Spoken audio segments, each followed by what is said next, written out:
The Truth About Economic Development in the Light of Sri Aurobindo and the Mother by Chandra Prakash Khaitan and Garima Sharma Maheshwari.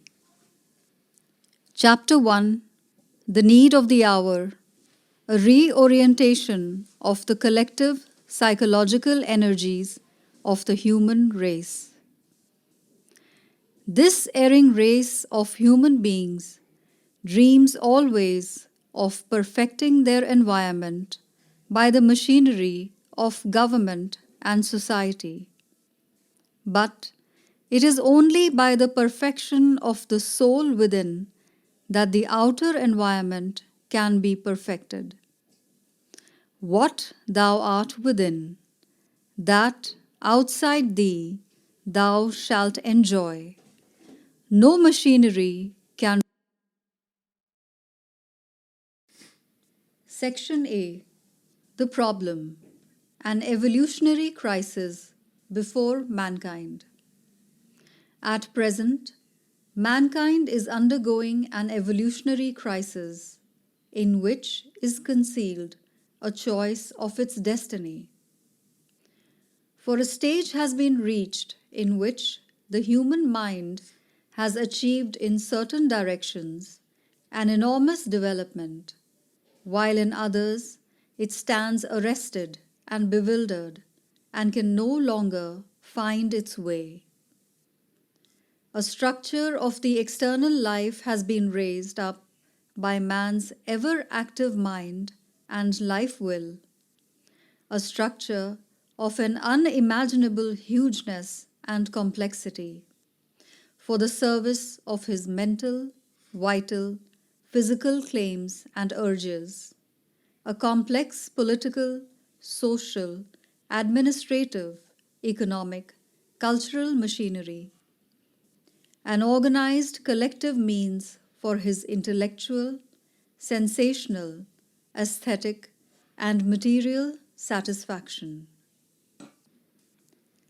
Man has created a system of civilization which has become too big for his limited mental capacity and understanding, and his still more limited spiritual and moral capacity to utilize and manage, a too dangerous servant of his blundering ego and its appetites.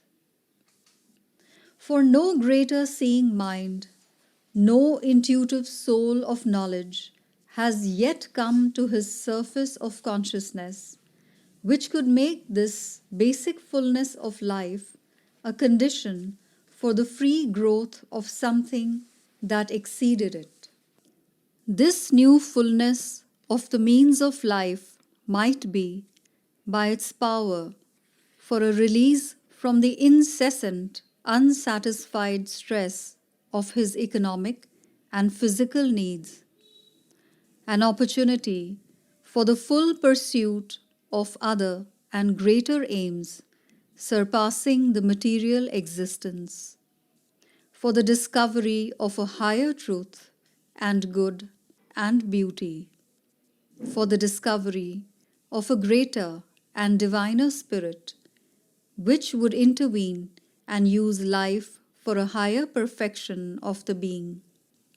But it is being used instead for the multiplication of new wants and an aggressive expansion of the collective ego. At the same time, science has put at his disposal many potencies of the universal force and has made the life of humanity materially one. But what uses this universal force is a little human individual or communal ego with nothing universal in its light of knowledge or its movements, no inner sense or power which would create in this physical drawing together of the human world a true life unity, a mental unity, or a spiritual oneness.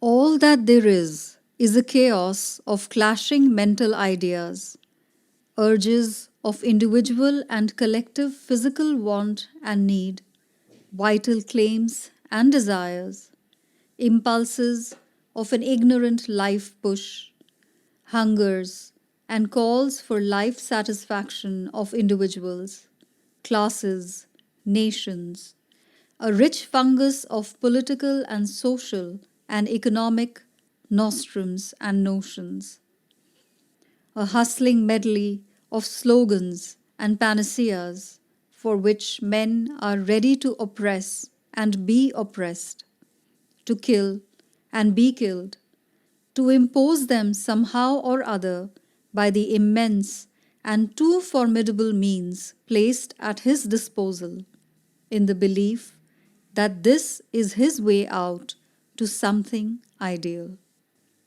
The evolution of human mind and life must necessarily lead towards an increasing universality, but on a basis of ego and segmenting and divided mind, this opening to the universal can only create a vast pullulation of unaccorded ideas and impulses, a surge of enormous powers and desires, a chaotic mass of unassimilated and intermixed mental, vital, and physical material of a larger existence, which, because it is not taken up by a creative, harmonizing light of the Spirit, must welter in a universalized confusion and discord out of which it is impossible to build a greater harmonic life.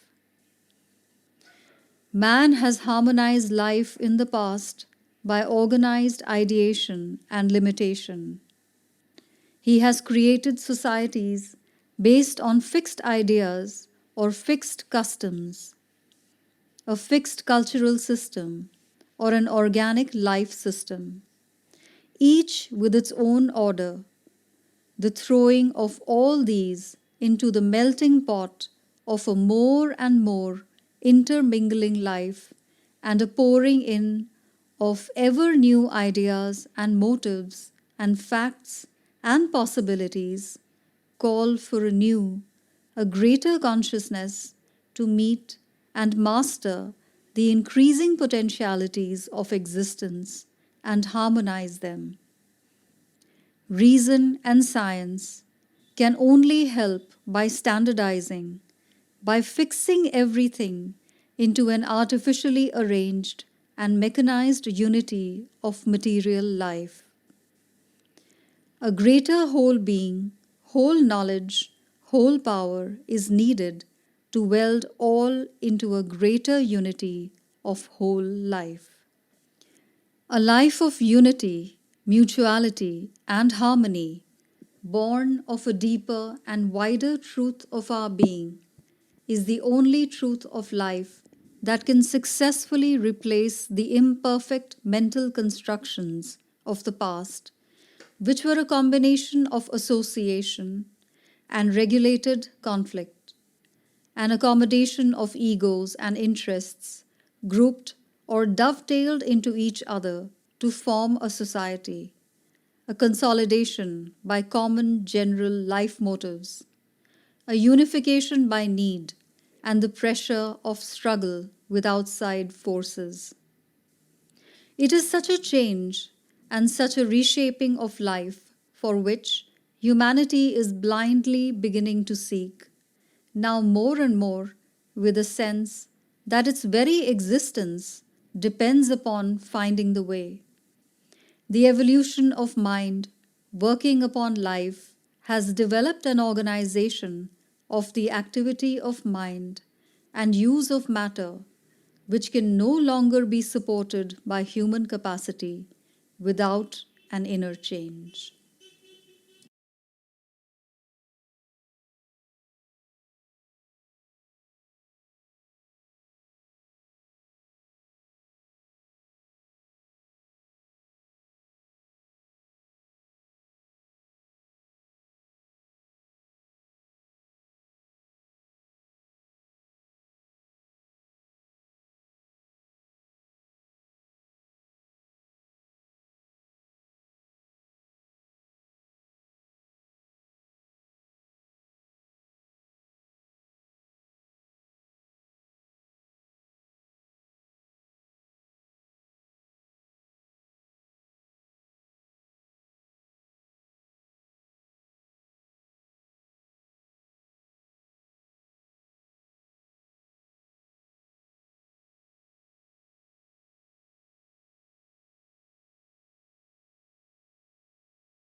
An inner change can be brought about only by the development of that which society has most neglected, the spiritual element, the soul in man, which is his true being. Even to have a healthy body, a strong vitality, and an active and clarified mind, and a field for their action and enjoyment, carries man no more than a certain distance. Afterwards, he flags and tires for want of a real self-finding, a satisfying aim for his action and progress. These three things do not make the sum of a complete manhood. They are means to an ulterior end and cannot be made forever an aim in themselves. Add a rich emotional life governed by a well-ordered ethical standard, and still there is the savor of something left out, some supreme good which these things mean, but do not in themselves arrive at, do not discover till they go beyond themselves. Add a religious system and a widespread spirit of belief and piety, and still you have not found the means of social salvation. All these things human society has developed, but none of them has saved it from disillusionment, weariness, and decay. The ancient intellectual cultures of Europe ended in disruptive doubt and skeptical impotence, the pieties of Asia in stagnation and decline.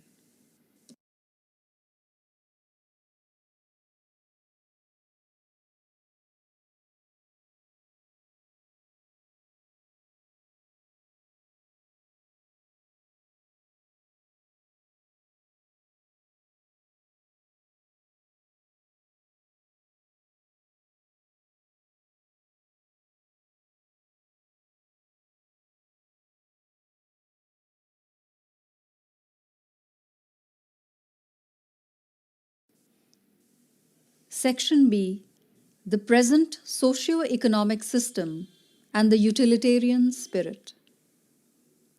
The whole modern socio-economic system is geared towards meeting only the vital and physical needs of man. For the material perfection and well-being has become the sole recognized dharma of modern societies, all else being considered either a pretentious falsity or a thing of minor and dependent consequence.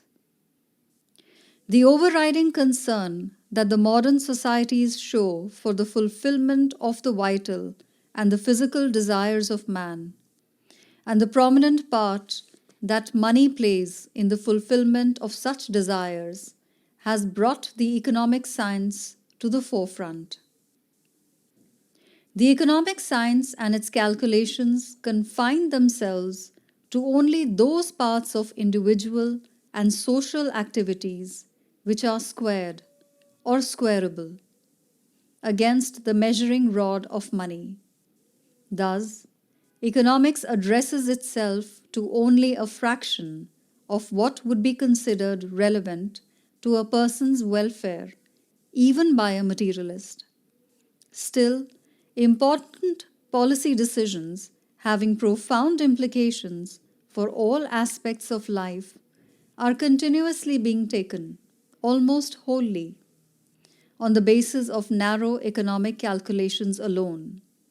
This is the spirit of utilitarianism, as if the materialistic view of man was not narrow enough for a speedy disaster. This made matters go from bad to worse. For the last 100 years or so, mankind has been suffering from a disease which seems to be spreading more and more and which has reached a climax in our times. It is what we may call utilitarianism. People and things, circumstances and activities seem to be viewed and appreciated exclusively from this angle. Nothing has any value unless it is useful. Certainly, something that is useful is better than something that is not. But first, we must agree on what we describe as useful. Useful to whom? To what? For what? For more and more, the races who consider themselves civilized describe as useful whatever can attract, procure, or produce money. Everything is judged and evaluated from a monetary angle. That is what I call utilitarianism. And this disease is highly contagious, for even children are not immune to it. The gospel of utilitarianism seems to permeate modern societies, debasing by its touch all that has opened to it consciously or unconsciously.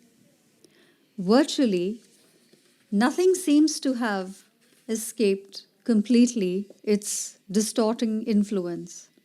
Politics, education, medicine, art, music, religion, friendships, relations, love, etc.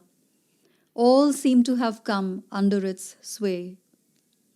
The spirit of duty, commitment, service seems to be fast losing ground to it, even in areas such as education, medicine, social service, etc., which have traditionally been its strongholds. In short, the spirit of what Sri Aurobindo termed economic barbarism at the beginning of the last century still seems to seriously afflict modern societies. This economic barbarism is essentially that of the vital man who mistakes the vital being for the self and accepts its satisfaction as the first aim of life. The characteristic of life is desire and the instinct of possession. Just as the physical barbarian makes the excellence of the body and the development of physical force, health, and prowess his standard and aim, so the vitalistic or economic barbarian makes the satisfaction of wants and desires and the accumulation of possessions his standard and aim. His ideal man is not the cultured or noble or thoughtful or moral or religious, but the successful man. To arrive, to succeed, to produce, to accumulate, to possess is his existence. The accumulation of wealth and more wealth, the adding of possessions to possessions, opulence, show, pleasure, a cumbrance, inartistic luxury, a plethora of conveniences, life devoid of beauty and nobility, religion vulgarized or coldly formalized, politics and government turned into a trade and profession, enjoyment itself made a business. This is commercialism. To the natural, unredeemed economic man, beauty is a thing odious or a nuisance. Art and poetry a frivolity or an ostentation and a means of advertisement. His idea of civilization is comfort. His idea of morals, social respectability. His idea of politics, the encouragement of industry, the opening of markets, exploitation and trade, following the flag. His idea of religion, at best, a pietistic formalism or the satisfaction of certain vitalistic emotions. He values education for its utility in fitting a man for success in a competitive or, it may be, a socialized industrial existence. science for the useful inventions and knowledge, the comforts, conveniences, machinery of production with which it arms him, its power for organization, regulation, stimulus to production. The opulent plutocrat and the successful mammoth capitalist and organizer of industry are the supermen of the commercial age and the true, if often occult rulers of its society.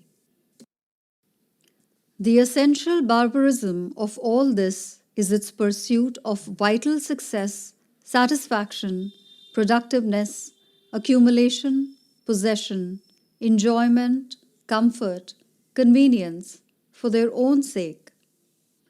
The vital part of the being is an element in the integral human existence, as much as the physical part. It has its place, but must not exceed its place. A full and well-appointed life is desirable for man living in society, but on condition that it is also a true and beautiful life. Neither the life nor the body exist for their own sake, but as vehicle and instrument of a good higher than their own. They must be subordinated to the superior needs of the mental being, chastened and purified by a greater law of truth, good, and beauty, before they can take their proper place in the integrality of human perfection. Therefore, in a commercial age with its ideal, vulgar, and barbarous of success, vitalistic satisfaction, productiveness, and possession, the soul of man may linger a while for certain gains and experiences, but cannot permanently rest. If it persisted too long, life would become clogged and perish of its own plethora, or burst in its straining to a gross expansion. Like the too massive Titan, it will collapse by its own mass. Mol Rousseau. The utilitarian spirit in India.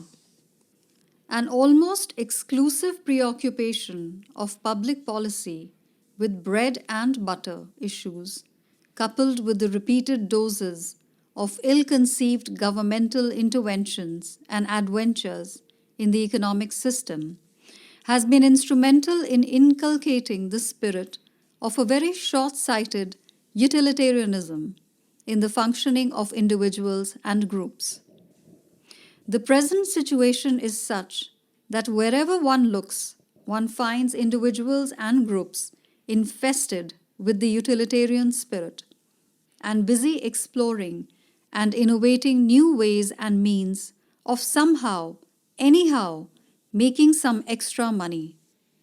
Men everywhere seem to be aiming for quick, cheap, and easy ways and means for material success and solution to their problems, forsaking all higher values and nobler aspirations of their being.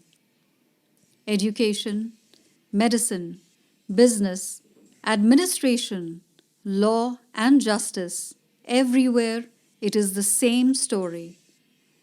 The result is that our educational institutions continue to supply degrees and diplomas, but no longer provide any education worthy of the name.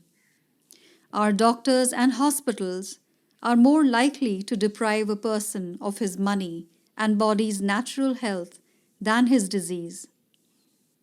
One must be a real genius in the art of shopping if one is to avoid paying too much and buying an adulterated, fake, or a poor quality product in our markets. In our courts, justice may not be denied, but it can almost always be delayed indefinitely for a fee. Our politics, government, and the administrative machinery are increasingly taking on the appearance of a real nemesis for the country. We have forgotten that when everyone is trying to get somewhere by stepping on everyone else, no one really gets anywhere. The narrow and short-sighted utilitarian spirit not only results into spiritual deprivation, but must also prove in the end catastrophic for the material well-being of the society. The quality of food, air, and water has deteriorated thanks to development, to such an extent that it has become a serious threat to the health and survival of people, particularly those living in heavily populated megacities where the levels of air pollution often reach levels that are 100 or more times higher than those considered safe. The new Modi government is viewed as a beacon of hope by many, and its program to clean the Ganga and achieve cleanliness in the whole country, to check the environmental pollution and build an efficient infrastructure are admirable and steps in the right direction, but it does not seem to have realized the grave dangers underlying the Western model of economic development. It is possible that it is using the development slogans as an expedient measure to get the country out of the worse morass of divisions based on caste, sect, sex, and language, etc. More likely, it is that it does not really see the dangers involved in the pursuit of the development ideal of the modern man. Section D. The solution. The only way out. If mankind could but see, though in a glimpse of fleeting experience, what infinite enjoyments, what perfect forces, what luminous reaches of spontaneous knowledge, what wide calms of our being lie waiting for us in the tracts which our animal evolution has not yet conquered. They would leave all and never rest till they had gained these treasures. But the way is narrow, the doors are hard to force, and fear, distrust, and skepticism are there, sentinels of nature, to forbid the turning away of our feet from her ordinary pastures. The human civilization, in its checkered evolution through the ages, has never really been conscious of its true destiny, an ascension to a divine life in a divine body. The mind of the race has wavered fundamentally between the two extreme views of existence, what Sri Aurobindo has termed as the two negations, the materialist's denial of the spirit and the ascetic's refusal of life in matter. The salvation of the human race lies not in any exclusiveness, but in a more sane and integral development of the possibilities of mankind, both in the individual and in the collectivity. At present, the whole of the human race has come more or less completely under the sway of the materialistic ideal. To start with, the safety of the present civilization has to be sought not only in the explicit recognition of the spiritual aim of existence, but in its application to all the problems faced by it. Today, all the countries, the world over, are enamored and altogether enslaved by the development ideal, which concentrates on achieving an ever greater and greater volume of goods and services as measured by the gross domestic product, GDP. The menacing giant of religious fundamentalism and intolerance has been raising its head since the beginning of this century and still seems to be unabated and even growing.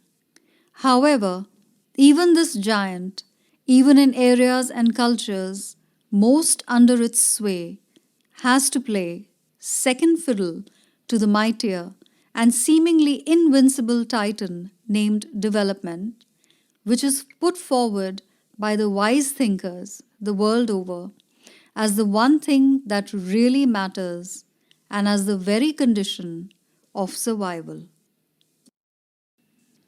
However, this titan, in spite of its very impressive performance in developing material infrastructure and changing the physical appearance of things, has not really been able to deliver in terms of the real well being. As we have seen earlier, the deeper reason for that is that, basically, it is impossible to bring about a real improvement on this front without a corresponding improvement in the consciousness in which people live. For example, the quality of a service depends critically on the consciousness of people, especially in the case of the areas such as health, education, and administration. As consciousness rises, we open more and more to a feeling of fraternity, leading eventually to the consciousness of unity and oneness with all when spiritual levels of consciousness are approached. To the extent we fail to identify with other people and their sufferings and joys as our own, we fail to truly serve them. Since everyone, without exception, must be on the receiving end in the case of at least some services, therefore, as the quality of services begins to continually deteriorate, everyone must become progressively worse off in real terms. In an economy consisting only of services and no goods, one person's spending on a service is another one's income from performing it.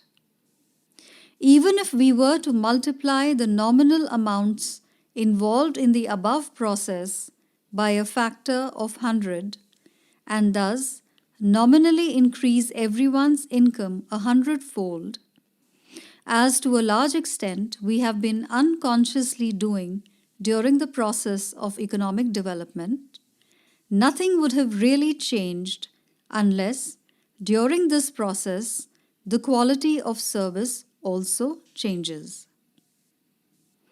Even if enormous improvements in the technology of performing services were to take place during the above process, as have actually taken place during the past few decades due to rapid advancements achieved in science and technology, it need not have affected the real value of services because all advancements in technology are a double-edged sword and can equally help or hurt depending on the motivation of the performers of services.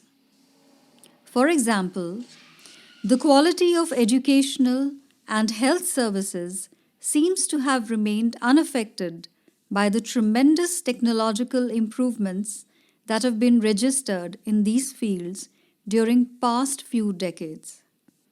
Actually, according to the experience of a good many, it has been, in spite of the appearances to the contrary, really getting progressively worse during this period, especially during the period of the free and undeterred reign of the materialistic utilitarian spirit after the collapse of communism in the former Soviet Union.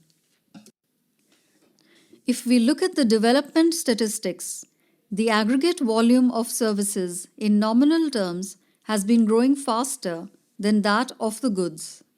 As a result, services which accounted for only about 1/3 of the GDP in the 1950s now account for almost 4/5 of the GDP in the case of materially advanced countries like the US, and about 2/3 in the case of the growing economies like India and China.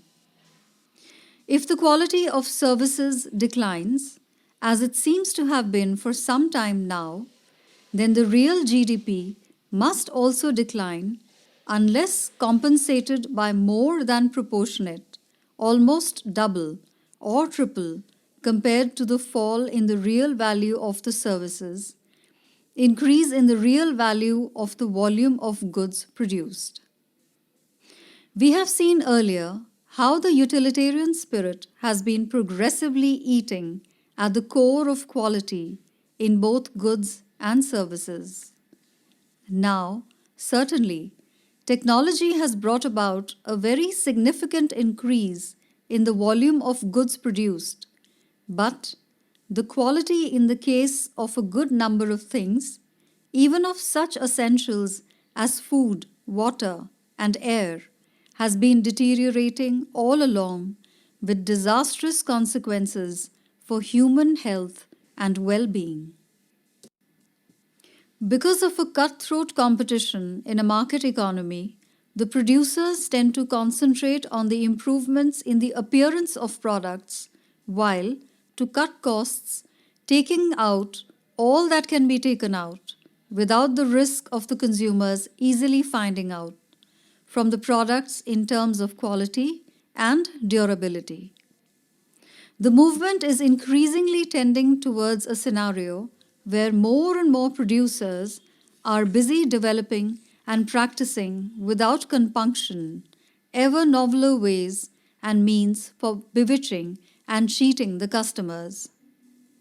The result is that the markets are flooded with lots of worthless goods of bewitching experience. The upshot of all the above is that the well-being of people, even when narrowed to the satisfaction of the essential being, has been declining in real terms. We must realize once for all that the conditions in which men live on earth are the result of their state of consciousness. To seek to change these conditions without changing the consciousness is a vain chimera. Those who have been able to perceive what could and ought to be done to improve the situation in the various domains of human life, economic, political, social, financial, educational, and sanitary, are individuals who have, to a greater or lesser extent, developed their consciousness in an exceptional way and put themselves in contact with higher planes of consciousness. But their ideas have remained more or less theoretical, or, if an attempt has been made to realize them practically, it has always failed lamentably after a certain period of time. For no human organization can change radically unless human consciousness itself changes. Prophets of a new humanity have followed one another. Religions, spiritual or social, have been created. Their beginnings have sometimes been promising, but as humanity has not been fundamentally transformed, the old errors arising from human nature itself have gradually reappeared, and after some time we find ourselves almost back at the point we had started from with so much hope and enthusiasm.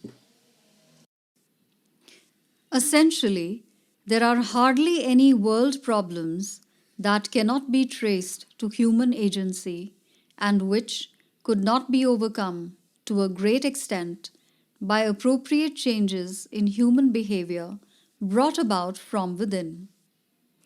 The root cause of all our problems, even of the most external, is the severe inner constraints on our vision and values, which are, to a great extent, the byproducts of our acute, selfish concentration on our surface selves. As things stand at present, we contemplate changing almost everything on this earth. The whole media is full of the deafening noise of intellectuals and political and social leaders about such changes, but ourselves, wherein lies the only key to the solution of all our problems. There is not a single country out of an aggregate of more than 200 on the globe which at all concerns itself with real man-making. The present-day education, whether secular or otherwise, hardly addresses this problem and is geared only to provide students with diplomas and skills which may be used to pursue their narrow, selfish ends for which they had been amply groomed by the psychological atmosphere prevailing at these institutions and in the society at large. What all this is leading to, and already has to a good extent, is obvious if one impassively looks at the present scenario where one finds oneself surrounded by, to use Yogi Sri Krishna Prem's eloquent words, an aggregate of meaningless individuals determinedly pursuing their contemptible aims. The one way out of this problem is that an increasing number of people becomes conscious of this deeper aspect of our problems and makes a determined move in its own way to address them. As the evolutionary crisis deepens, especially in relation to ethical and moral infrastructure, it may lead to a real awakening to this need, intense and critical enough to enable it to become at least one of the most important goals to be pursued by the governments across the world.